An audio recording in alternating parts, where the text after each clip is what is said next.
Oh man, you make a social media joke about Pete Davidson and John Mulaney. People get all upset. I'll get to that. Dave Chappelle must have a spy cam on me, and I'll tell you about that in a second. And I got to break out the Jim Breuer impression. But first, let's start with late night.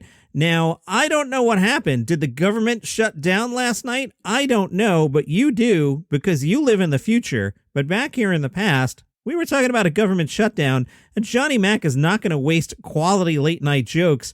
Maybe you woke up to a budget this morning. I don't know. I don't care. Because Stephen Colbert said it would be what one economist called financial Armageddon. That's bad news and even worse timing because America's already scheduled a plague Armageddon, a climate Armageddon, and a democracy Armageddon. Trevor Noah said, Congress, that's the only workplace less productive than Dunder Mifflin. James Corden, it's almost like shoving everything you want to one gigantic $4 trillion package doesn't work. Corden again, Republicans aren't making it any easier, of course. They've already deployed their go-to weapon that always stops the Democrats from getting things done.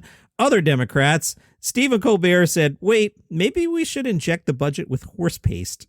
All right, I mentioned Dave Chappelle's spy cam on Wednesday. Dave Chappelle must have known that I recorded the podcast in the morning. Usually I do it in the afternoon. I'm doing this one on Thursday afternoon. Chappelle waited till I edited the entire podcast and wrote a description and scheduled it to announce his 6th Netflix special, The Closer. Dave's probably sitting at home going, ha, I got that Johnny Mac. The Closer is set to hit Netflix on October 5th. In a press release, Netflix hinted this would be the end of his cycle of Netflix specials. This is dark, saying this stand-up special completes a body of work which includes The Age of Spin, Deep in the Heart of Texas, Equanimity, The Bird Revelation, and Sticks and Stones. Chappelle says at the opening of the trailer, comedians have a responsibility to speak recklessly. Sometimes the funniest thing to say is mean. Remember, I'm not saying it to be mean. I'm saying it because it's funny. Good reminder. I'm looking forward to this coming out on vinyl so I can be all ticked off that it gets nominated for a Grammy. I digress. Back in June at the Tribeca Film Festival, Dave Chappelle talked about the pandemic and said, I drove around today. I was shocked to see the streets full again, people living their lives and peeing like they do in the summertime. I'm so grateful we all survived this, and I'm so sorry for any of you who lost someone or lost something due to the pandemic. I urge the audience to commit to being kind to one another. They cannot break us apart. No matter what our country says, no matter what any corporation says, we'll help each other get through the tough times. Speaking of comedy albums released on vinyl, Bill Burr tweets, anybody who's trying to buy my new vinyl album will print more ASAP. No need to buy from dirtbags on eBay. Are you familiar with a sitcom called Seinfeld? It's about Jerry Seinfeld. He plays a comedian named Jerry Seinfeld. He has a neighbor, Kramer. He's got an ex-girlfriend named Elaine and a best friend named George. Have you seen this show? Well, it's on Netflix today. It would seem like a big deal. They're making a big deal that Seinfeld is on Netflix. You guys know that Seinfeld was on Hulu for like years and that you own the DVDs. They're upstairs in your DVD closet, right? And it's been on Channel 11 for 30 years in your local market. And I don't even know if you have a Channel 11 in your market, but put it on at 11 p.m. I bet Seinfeld's on, but all right, Seinfeld's on Netflix today. Enjoy it. From Rolling Stone, their interview with Norm Macdonald, they asked him about using old-timey English and making arcane cultural references. Norm said, my father had me when he was 58. He went through the Depression and all this stuff, and his friends were old men. When I was young, I was steeped in this. I really liked old men and how they spoke, and I thought it was really funny how they told stories and the words they used, and I absorbed all that. Ever since I started doing comedy, I would use more old words and literate words, and I found that mixing the two would create a very good comedy quiver. I think the young people are probably hipper and funnier than the old people anyway. I've always had a young audience. I'm not quite sure why. From Fox News, your home for comedy news, Jay Leno was on the People Everyday podcast, apparently. Jay Leno said the only way to survive was to change. He said, I think it's like any other thing. You either change or die. He was talking about cancel culture. In football, you have certain rules, and when the rules change, if you don't conform to them, you're out of the game. Now everybody has a voice. You have to change the material to the times you live in. My attitude is, look, these are the new rules. You want to adapt. If you don't, fine. Don't get up and tell jokes then.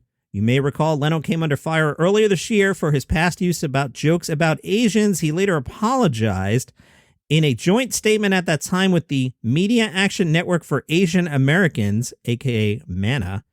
Jay Leno said, at the time I did those jokes, I genuinely thought them to be harmless. I was making fun of our enemy, North Korea, and like most jokes, there was a ring of truth to them.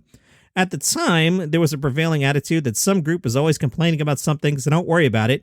Whenever we received a complaint, there would be two sides of the discussion. Either We need to deal with this, or screw them if they can't take a joke. Too many times I sided with the latter, even when in my heart I knew it was wrong.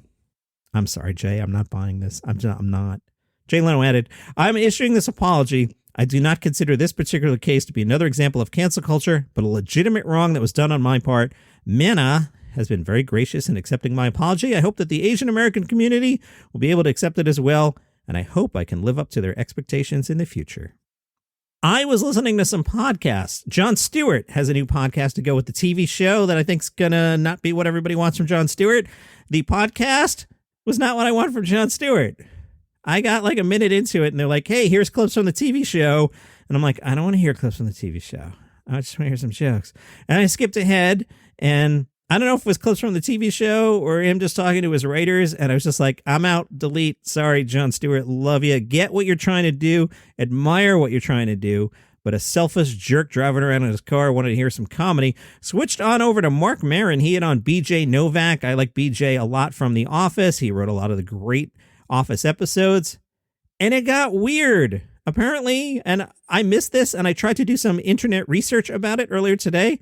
Mark Maron used to badmouth BJ Novak, and then with BJ in the room, started talking about it, and it just got weird. And as I was driving, I'm like, I just feel awkward, so I deleted the whole thing.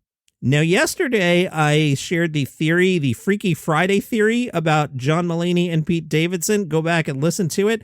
Also, I shared a picture of it on Instagram at Daily Comedy News. If you want to see Pete Davidson in a suit and John Mulaney in not a suit, there's a picture. Instagram at Daily Comedy News. And I tweeted this as well at DCN Pod. And Grace did not like it. Grace wrote, oh, I see. We're still not holding Mulaney accountable for his own BS, still blaming a guy who's done nothing wrong in life and was a child in elementary school when John started snorting cocaine.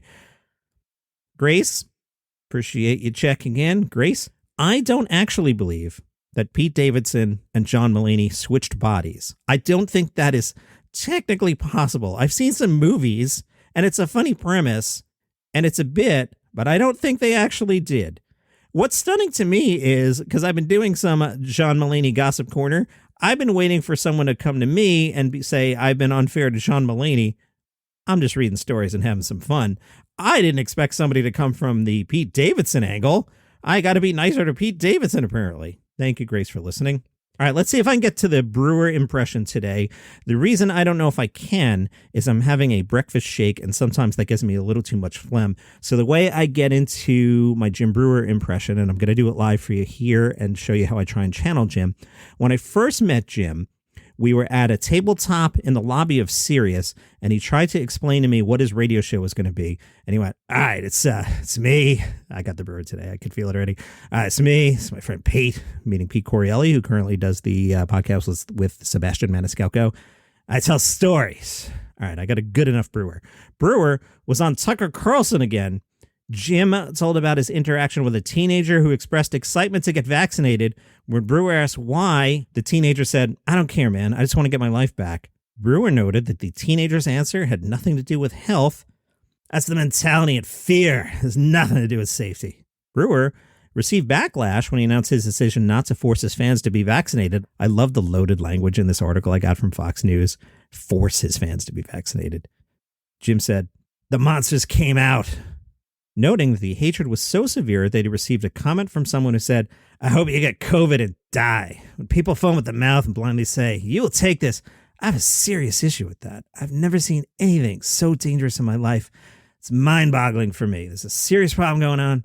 I'm not the one that's going to make a change. Let's try to enjoy ourselves. Just share a laugh, because this isn't the easiest place to live. I'm getting the phlegm now. I'm losing the gym. Hopefully, I can hear the ones that really need that hearty laugh. From Variety, live from your smartphone, it's you and your friends in a personalized sketch comedy show brought to you by Snapchat. The new 10-episode Snap original series, The Me and You Show, taps into Snapchat's cameos, which is a feature that uses kind of a deep fake technology to insert someone's face into a scene. Using cameos, The show makes you the lead actor in comedy skits alongside one of your best friends by uploading a couple of selfies. The first episode is set to premiere today, baby, with new episodes weekly. This one written by Zach Bornstein, a former SNL scribe. The goal was to deliver a show in which any person could play any role, regardless of gender. To put yourself and a friend into the Me and You show, the selfies have to be taken with the Snapchat's app camera. If you already have a Cameo selfie in Snapchat, the show will use that image. If not, the show will direct you to the Cameo sign-up page and prompt you to take a selfie at that time. Oh, I forgot to pull the spam today. Let me grab the spam. If you missed this bit all week, I've been getting some spam, and for some reason, I click on it. Let's see. Here's one. Today's spam is, what do librarians use as bait when they go fishing? What do librarians use as bait when they go fishing? Bookworms. That's not the least bit funny. And that is your comedy news for today. Don't forget Facebook groups. So it's facebook.com/groups/DCNpod. Would love you to chime in there. We could talk some comedy. You could talk some Mulaney. You can yell at me about Pete Davidson if you want. I don't care. Let's just talk about stuff.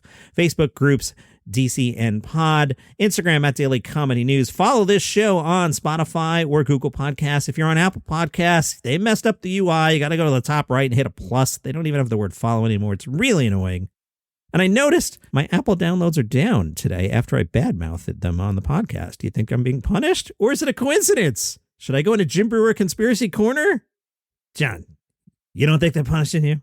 You on your dumb podcast and you badmouth Apple and you think you're going to get Apple downloads? Tomorrow's episode is a normal episode. I know that because I'm going to record it in about 3 seconds. Meet you back here tomorrow.